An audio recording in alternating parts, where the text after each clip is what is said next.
世界一面白いアクション RPG、これを目標にゲームを作ります。今回はレベルデザイン編ということで、皆さん突然なんですけど、レベルデザインっていう言葉の意味ですね。これちゃんと理解してますか？レベルっていう単語を聞くとね、どうしてもゲーム全体の難易度とかバランスの調整っていうイメージを抱く方もいるかと思うんですけど、これ実は全然違ってて、レベルデザインっていうのは環境をデザインすることですね。つまりプレイヤーがゲームをプレイするための空間、場所を用意してあげる。言うなればマップとかフィールドを作るって言ったら分かりやすいかなと思います。ロケーションのデザインってことですね。ゲームクリエイターが心の中で描いた精神世界、つまり聖徳領域ですね。こいつをアンリアルエンジンという術式を使ってデジタル世界に具現化、領域展開していくわけですね。この領域の中では僕の術式、世界一面白いアクション RPG を作るという術式がね、必中になりますので、プレイする皆さんはさぞかし楽しんでね、いただけるかなと思います。ということで、冗談はさておき、レベルデザインの方やっていきましょう。さあ、それでは空間のデザインということでね、今回からテストマップの方もね、ちょっと新調してみました。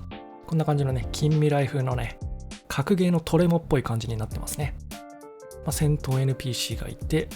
なんかキューブが置いてあって鏡があるみたいなね感じですね。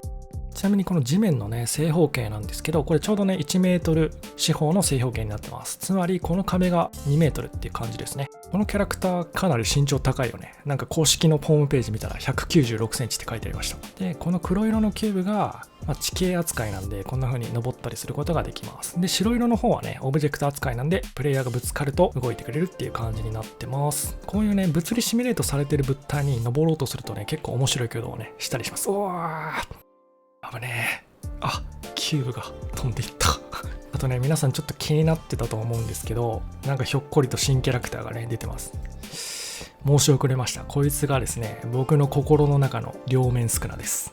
千葉津登らば竜の降るっていうね、タイトルにもある通り、竜、ドラゴンがね、すごい重要な役割を果たしてくる物語になってますので、今回作っていくね、レベルの方にも、こいつをね、ランドマーク的な感じで使っていきます。この Y1 のアセットに関しては、編集中のハイタカさんがね、多分紹介映像入れてくれるかなと思います。確か5000円前後で買えたかなと思います。めっちゃクオリティ高いんでね、おすすめです。さあ、それでは作っていきましょう。今は何もない状態ですね。とりあえずでランドスケープっていうね、地面シートみたいなやつと、あと太陽と空とフォグ、霧ですねだけちょっと配置してありますと。このねランドスケープね、本当にただの板シートみたいな感じでツルッツルの状態なんですね。こんな感じですね。草とかのペイントはされてるんだけど、ただの一枚板みたいな感じですと。これにまず地面の形をある程度ね下書きみたいな感じでしていこうと思います。このねスカルプトっていう機能で地面にね隆起させたりとかへっこましたりとかできるんですよね。なんかブラシの大きさとブラシの強さみたいなのをパラメータで設定して、塗り絵みたいなイメージで塗っていくっていう感じですね。ペイントのツールとかとちょっと似てるかなと思います。これで地形をね作っていきます。で今から作るロケーションをとりあえず先に説明しておくと、主人公たちが住んでいる島の西端、一番西の端っこですね。比較的標高が高い場所で、眺めもいいっていう感じで、そこにね千葉津に囚われた一匹の竜がいるわけですね。この竜こそが神話で語られていた宇宙を目指そうとしてね、千葉津によって落とされてしまったっていう、一番強かった竜ですね。こいつは今現在千葉津に撃たれて仮死状態です。なのでゲーム内ではほとんど動きません。いずれ動く時が来るかもなんですが、とりあえずはねオブジェクトみたいなものと思っていただければ大丈夫ですね。この巨大な竜とそれを撃った巨大な千葉津、この2つのおかげで島全体が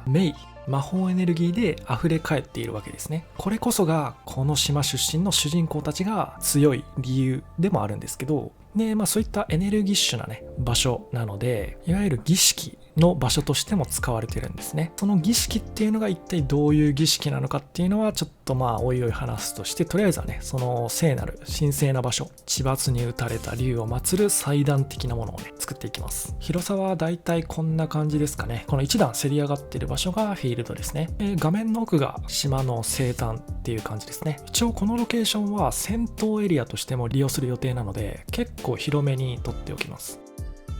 さあ、それでは本日の主役ドラゴンさんの登場ですと。こいつのポージングがね重要になってくるので、ちょっと選んでいきたいと思います。さっき紹介したアセットにねアニメーションもたくさん一緒についてきてるので、それを利用していきます。これね、一通りのアニメーション入ってて、軽めの戦闘ぐらいだったら作れそうな感じ。ただ、モンハンみたいながっつりとしたアクションゲーム作ろうとするとちょっと厳しいかなっていう感じですね。で、今回はこの落下モーションかな。これの途中でちょっといいポーズがあるので、そこをね、切り取って使っていきたいと思います。というわけで、投射呪法。地頭のろすぎるな。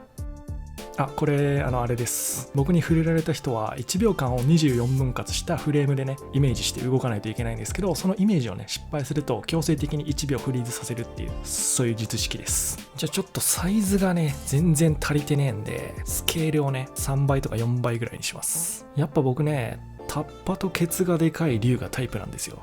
やば。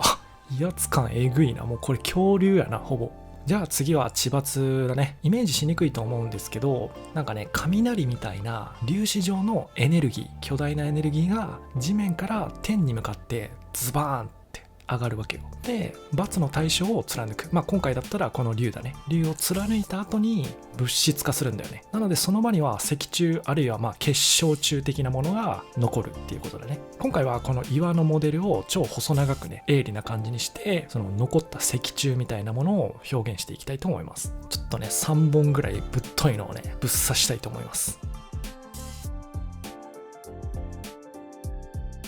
はい、というわけでこんな感じにしてみました。角度つけてね、ちょっとおしゃれな感じにしてます。なんかこの角度あれだな。ゼルダの、なんだっけ、シーカータワーだっけ、あれ思い出すな。端末入れたら雫が落ちてくるとこ。こいつの場合だったらよだれが落ちてきそうな感じだけどね。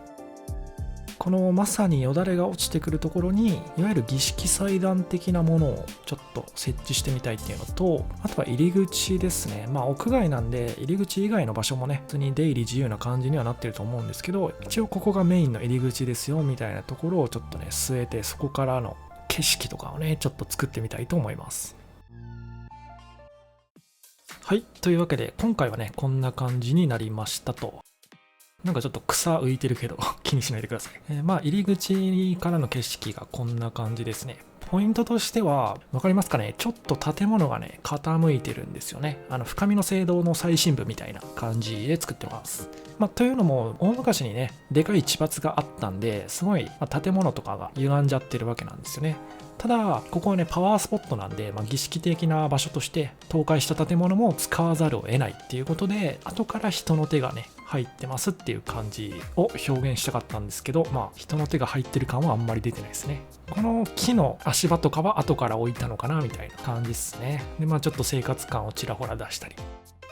ではこの傾いたね入り口から入っていくとこんな感じですね。地抜の竜が見えて、でこのちょうどよだれが落ちそうな場所に儀式祭壇的なものですね、円形のマンホール的なものを設置しましたと。ちょっとね入り口以外今回は手つけられなかったんですけど、だいたいこんな感じになってますと。ということで今回はレベルデザイン編の第1回ということでね作ってきました。一応このロケーションの名前っていうのもちょっと決めてて、ダークソウルとかでいうところのステージ、新しいステージに入った時のでーん浄化不死記憶みたいな名前ですね。韓流の形状っていう名前にしました。第一に逆らおうとした竜が最後に罰を受けた場所っていう感じですね。次回以降もこの韓流の形状のデザインをねどんどん進めていきたいと思います。それでは今回はこの辺で失礼いたします。お疲れ様でした。